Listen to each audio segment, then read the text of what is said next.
Well, hello and welcome to my channel. My name is Diane. Thank you so much for joining me here today in my home kitchen.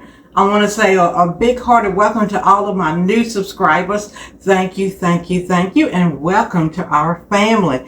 And I just want to say welcome back to all of my subscribers that have been on this journey with me so far. So today we're going to be doing 3 things in one. That's right, you heard it. 3 things in one. We're going to be making cabbage. We're going to be doing a review of this Dolly Parton. She done did it again. And just like with any other review, we're going to make it just according to the directions. And then we're going to be talking about cash. So we're doing cabbage, cornbread, cash.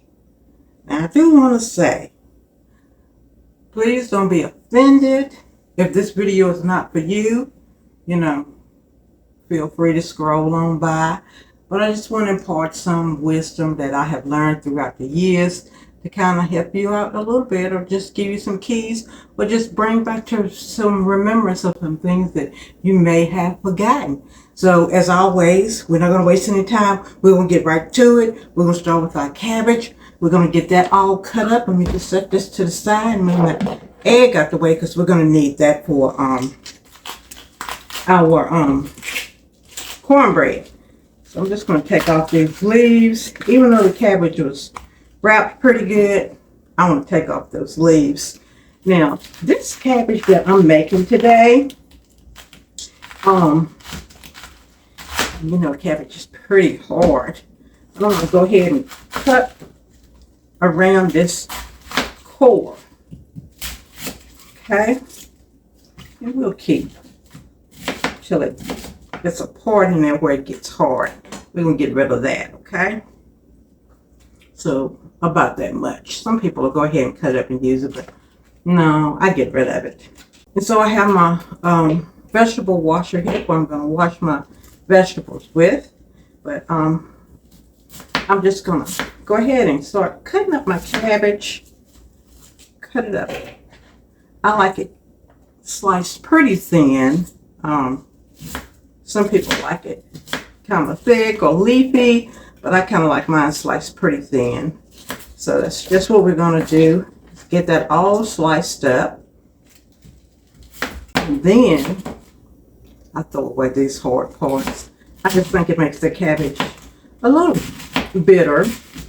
But you are more than welcome to keep it. We're going to talk about this cabbage first. Now, this recipe of this, or how I'm fixing this, is how we like it. And we're going to put this seasoning on it that we have grown to really, really enjoy and love. And I'll tell you right now, one of us is not a real fan of cabbage, but I love it. I simply love it. And so I've tried different ways to make it so that he will enjoy it as well. So when I started making it this way, he fell in love with it. I have put it in the oven, and I have tried to kind of roast it a little bit. I've tried steaming it. That didn't turn out good at all. No, won't be doing that ever again. I liked it, but So, alright, and so here's my cabbage. I got it all nice and chopped. So about that size. Nice and kind of cut up. And I'm going to go ahead and I'm going to wash it really good. I'm not worried about getting it completely dry. That's fine. That'll help it kind of cook even more. But I'm going to wash it and I'll be right. Alright, so I've washed my cabbage and I've drained it. Like I said, I didn't do a real spin on it. You can hear the water dropping on the pan. And then we're just going to put it in an ungreased pan. It's a non-stick pan that I have. And we don't have our oil in it yet, but we're going to put oil in it. Okay? Like I say, your cabbage does not have to be dry. And what we're going to do is have bacon grease. You can use whatever you want, and I normally go in with about 2 to 3, I don't know, teaspoonful, not even a tablespoon, but teaspoons. And then I put in pepper and salt. So I'm going to put in my pepper. And then we're going to put in some salt.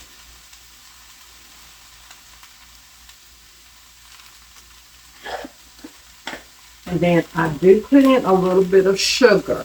Okay, not a whole lot. So we put in a little bit of sugar. We're going to start to stir this up. Okay, the cabbage will begin to make its own liquid right in the pan. And then to that, we're going to put in some onion powder. I don't measure.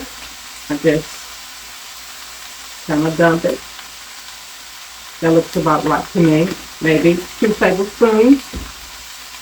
Okay, go ahead and give it another little stir.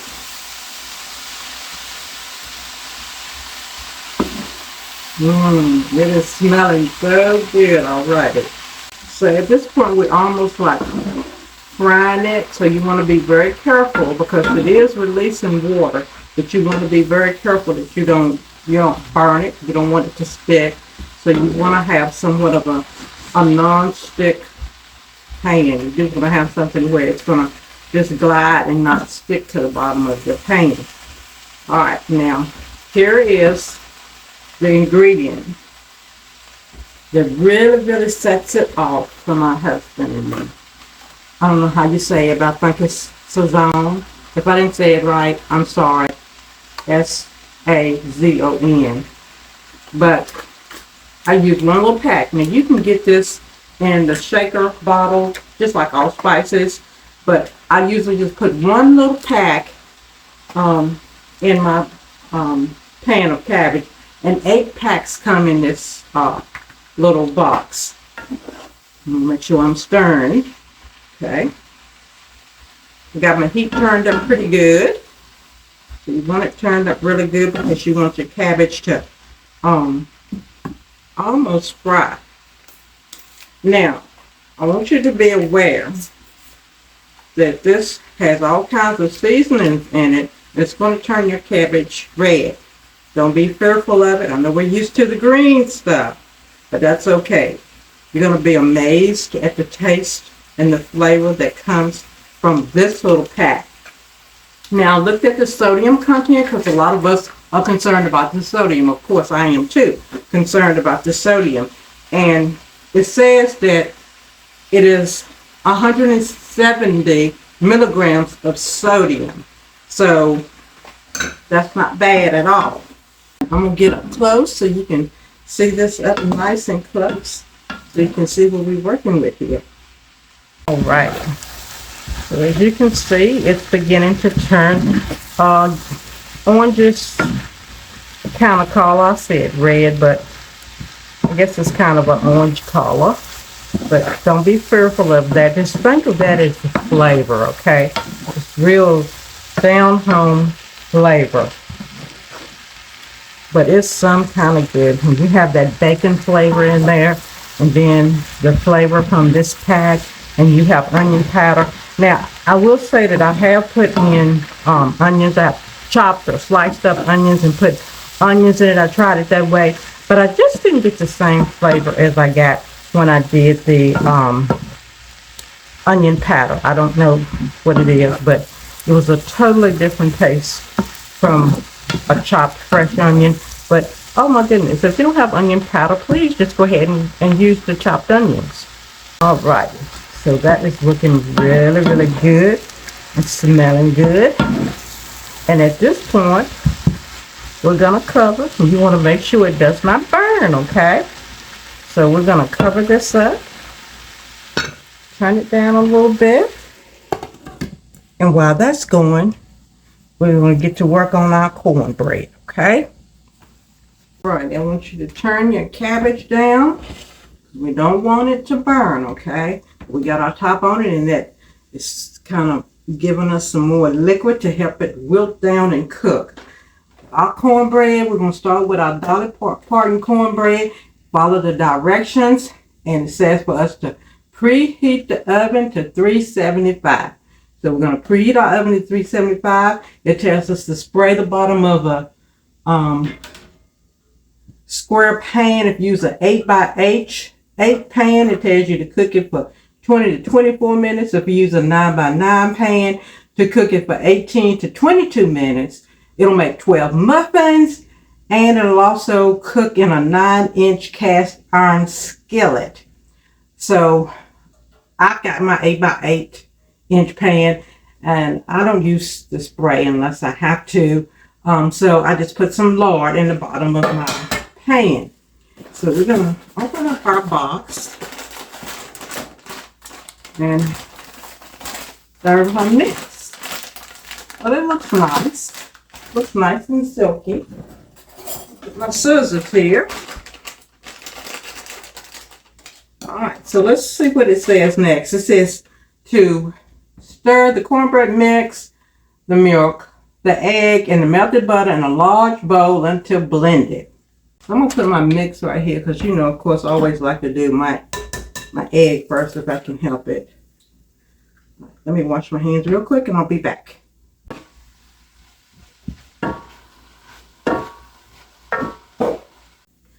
Alright, so I'm just going to whisk this egg right here in the bowl.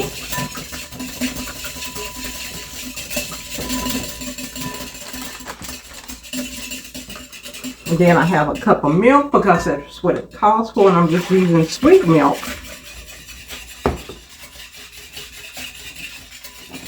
And then our cornbread mix. Put that over in there. And then we have 1/3 cup of butter melted. And this is real butter that I'm using, okay?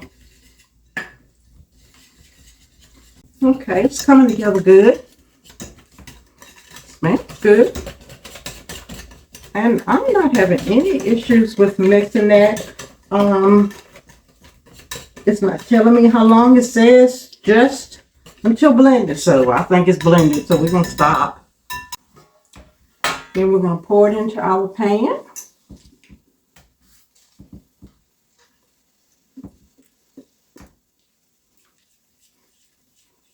Smells good.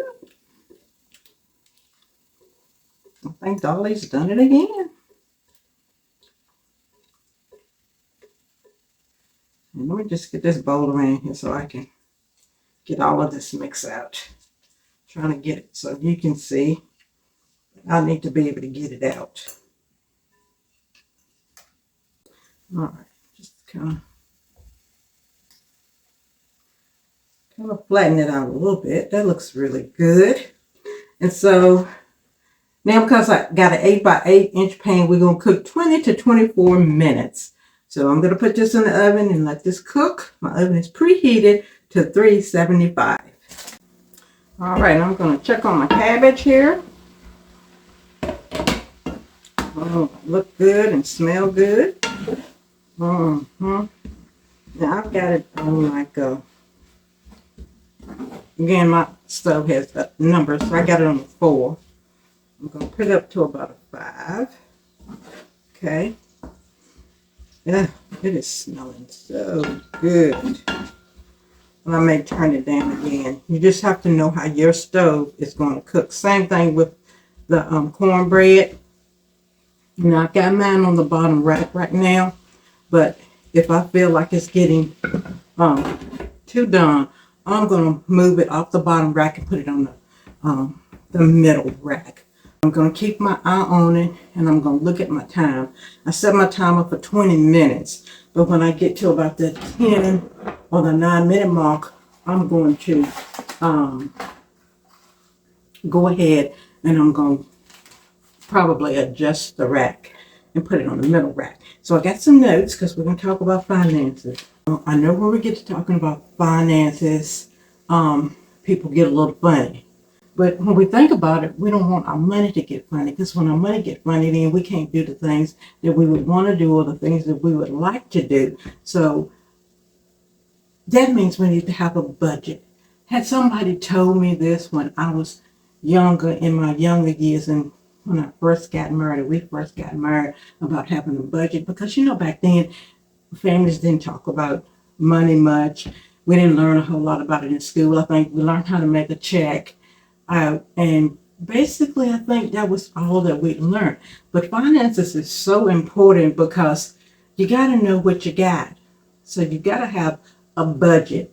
And a budget is simple. It's just adding and subtracting. That's all you're doing when you got a budget. What's coming in, you add. What's going out, you're subtracting. So you got to know what's coming in. You got to know what's coming out.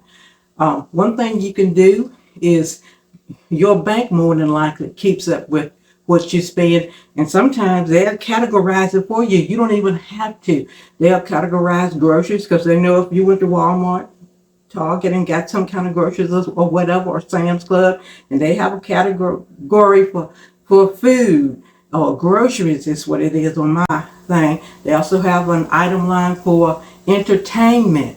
So all of these things will show up more than likely on your online bank account. You just got to look for it. But you'll be surprised at how much money we just fearlessly throw away, not realizing how much money we're spending, especially when we go out to eat. But having a budget and being able to obtain things that we want to do does require sacrifice. Just like being a Christian requires sacrifice. It requires sacrifice on our part to stick to a budget. Now, when I say sacrifice, I mean really sacrifice. Giving up some things for a short period of time, okay, until you reach the goal of where you want to be at. Let me look back at my notes right here. So if you're single, this may be a breeze for you, but if you're used to just spending and doing whatever with your money, you may have a hard time. If you're a married couple, you might have a spender and you might have somebody that's a saver. Or both of you could be savers, or both of you could be spenders. If both of you are spenders, then you may have some getting used to things to do. Let me stir my cabbage. I'm going to turn it down. I'm going to add that little bit of water right to it. All right. That's looking good, good, good. So nice. But if both of you all are savers, then praise God. What a blessing that both of you all would be savers, and you could really get on board with saving money and doing some things. Like I said, I just want to pass on some wisdom that I have learned over the years that have helped me. And had I had someone to tell me these things in my younger years, I would probably be a millionaire a couple of times over by now. Because nobody told me that when I was 25, if I put such amount of money in the bank and didn't touch it, that by the time I would retire, that I would have $1 million in the bank. That's wisdom that I would have loved to have known. That was something that I could easily have done and easily have obtained had I had that knowledge. Nobody ever told me about sacrificing, meaning that I'm going to cook all my meals at home. I'm not going to go out and just buy meals because I don't want to cook.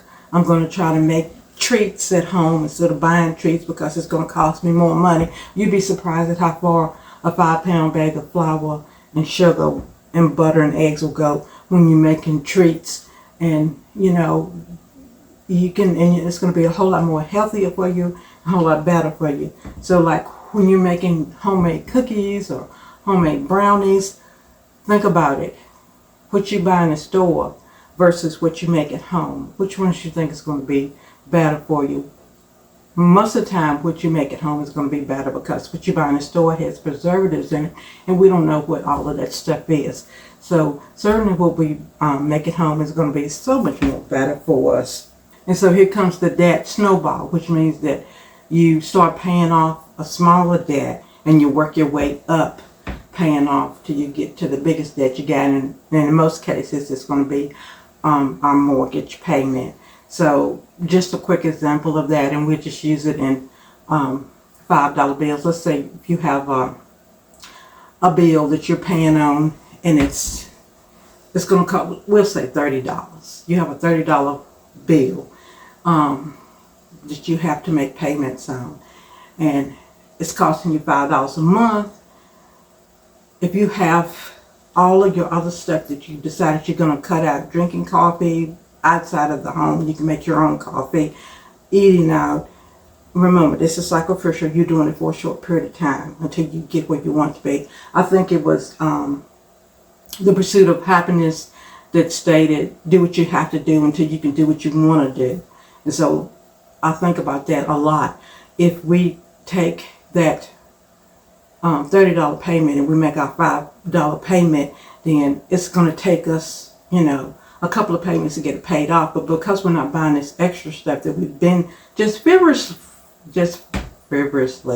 that we've just been buying, then we can take extra money and add it on to that $5 bill. I'm just using that as an example. It's probably going to be a higher bill. I'm pretty sure it's going to be a higher bill.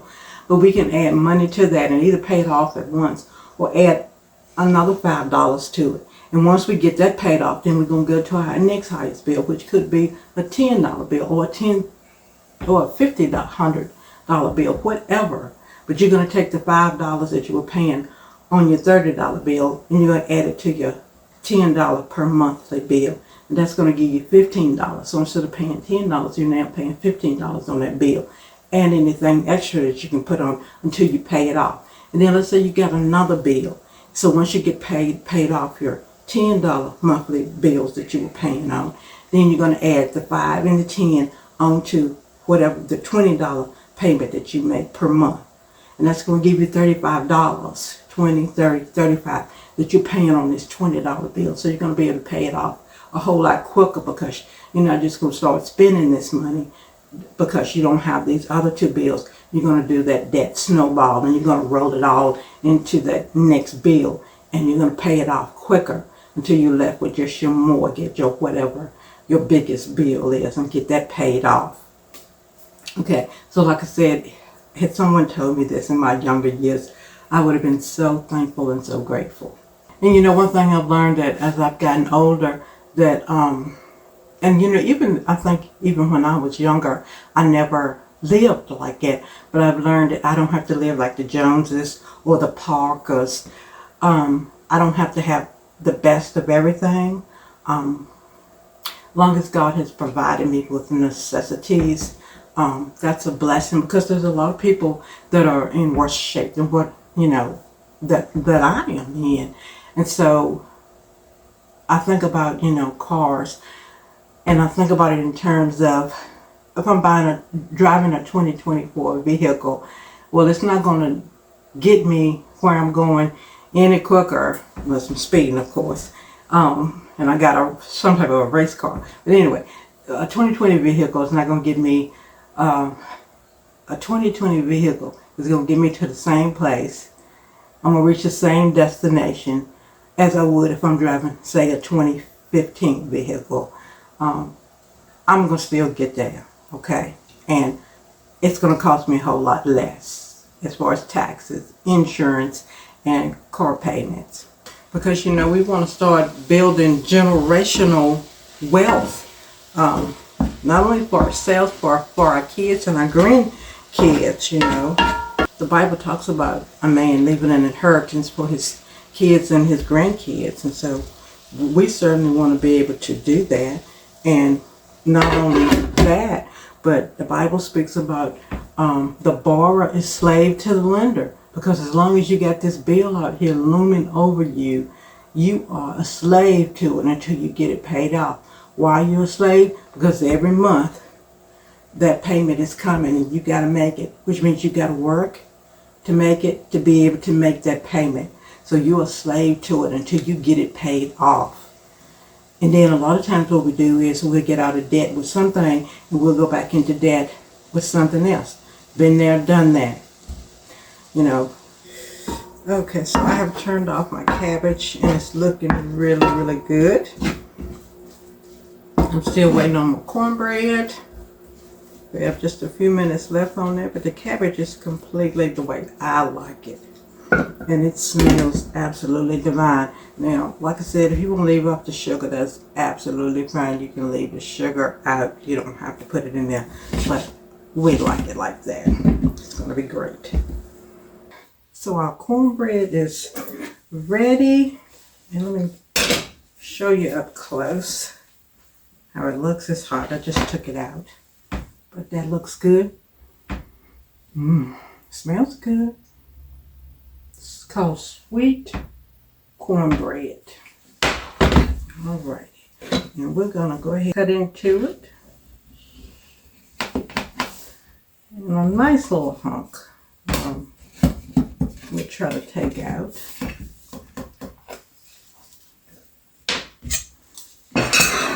We'll put on our plate so you can see without turning it. I'm going to turn it up. Kind of come apart on me, but that's okay. We're going to just stick it right there. Slide this over to the side. Hot, hot, hot. And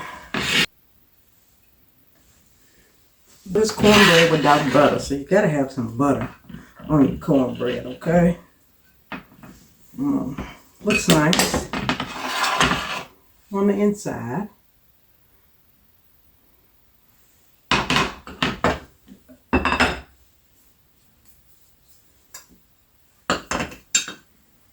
Put some butter on there. And you know what I'm going to do is we're just going to taste the cornbread all by itself. Let's go ahead and put the cabbage on that too. Let's make some room. Okay. We're going to put our cabbage on our plate too. Oh, that looks so good.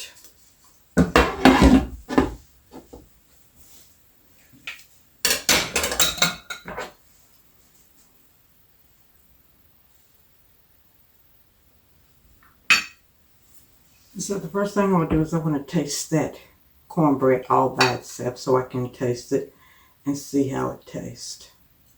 Trying to get some of that melted butter in it.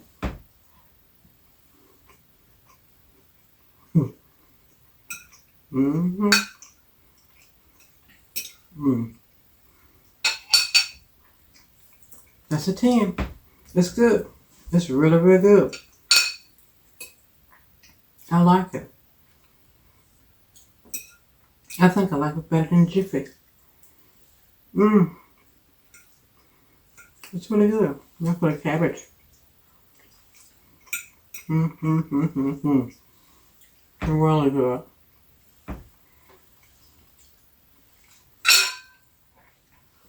Alright, let me stop eating.